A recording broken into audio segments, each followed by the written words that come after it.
Salut à tous. Je suis Anne-Marie Legrand et vous êtes sur une chaîne dédiée à l'orientation professionnelle et au choix de carrière. Si ce sujet vous intéresse, abonnez-vous. Et maintenant, passons directement au thème de la vidéo L'anglais d'aujourd'hui. greenkeeper, littéralement, gardien de l'herbe. Par ailleurs, le Centre d'orientation professionnelle ProfGuide a récemment mis au point un test d'orientation professionnelle précis, qui vous indiquera les professions qui vous conviennent et vous donnera des indications sur votre type de personnalité et votre intelligence. La profession convient à ceux qui s'intéressent à l'éducation physique, au travail et à l'économie, voire choisir une profession en fonction de ses centres d'intérêt dans les matières scolaires. Le greenkeeper est un spécialiste des pelouses sportives. Lire aussi caractéristiques de la profession. Les pelouses sportives comprennent les terrains de football, les terrains de rugby et les courts de tennis. Mais avant tout, le métier de greenkeeper est associé au golf, auquel il doit son émergence.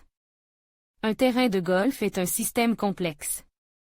Il est composé de zones, chacune ayant ses propres exigences en termes de pente et de hauteur de l'herbe. Un greenkeeper sait comment mettre en place tous les éléments du parcours et comment les maintenir en parfait état de jeu.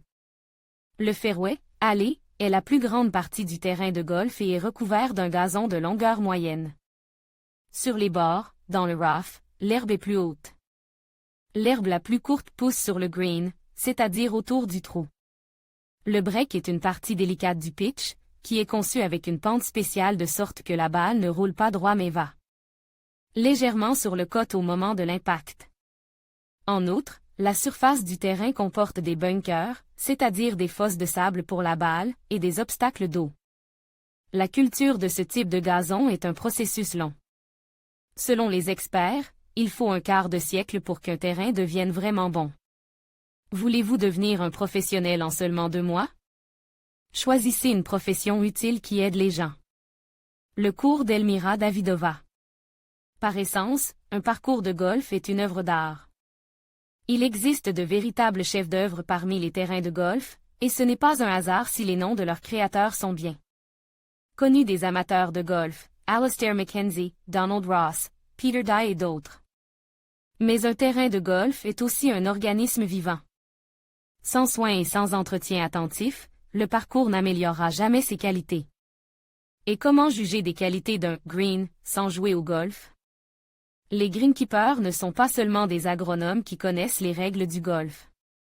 Ils sont tous eux-mêmes des golfeurs passionnés. La seule façon d'apprécier la qualité d'un terrain est d'y jouer un tour. Chaque parcours possède un type de gazon particulier qui nécessite des soins spécifiques. Les techniques utilisées sur les parcours conçus pour différents styles de jeu différents également.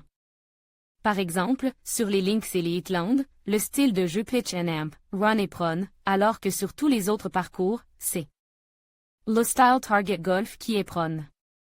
Mais il existe certaines exigences générales. Tout d'abord, le gazon de golf, comme tout autre gazon sportif, doit être résistant au piétinement. Cela ne dépend pas tant du type de gazon que de la structure du sol lui-même, de sa densité et de ses propriétés de drainage. Pourtant, quelle que soit la densité du gazon, il s'abîme inévitablement après chaque match. Les pointes et les crampons de vos chaussures s'accrochent au gazon, et un coup de club peut en arracher un morceau. Les taupes, qui ne se soucient guère des golfeurs ou des greenkeepers, sont à l'origine de nombreux problèmes pour les greenkeepers. Le gazon doit donc être non seulement résistant, mais aussi se régénérer rapidement. Il faut parfois replanter de nouveaux morceaux de gazon à la place des zones endommagées. La longueur du gazon est régulée par la tonte.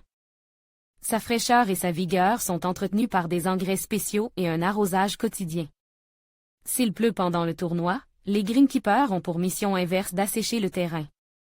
Ils le font à l'aide d'éponges spéciales. En plus de la tonte, de la fertilisation et de l'arrosage, les greenkeepers aèrent, percent le gazon pour améliorer la pénétration de l'eau, de l'air et des nutriments jusqu'aux racines, sable, pour niveler la surface et accélérer la croissance des pousses. Et protègent les plantes contre les maladies et les parasites. Une cuillerée de goudron. Les amateurs de golf affirment que les terrains de golf deviendront un jour les poumons de la planète Terre. En effet, un parcours de 18 trous d'une superficie de 50 à 70 hectares produit de l'oxygène qui peut être respiré par 7000 personnes. Pour les amateurs de golf, cela ne peut que plaire. Mais à bien y réfléchir, la perspective n'est pas très réjouissante, car cela signifie que d'autres poumons, à savoir les forêts, disparaîtront purement et simplement. En outre, les greenkeepers doivent utiliser des pesticides pour lutter contre les parasites des terrains de golf.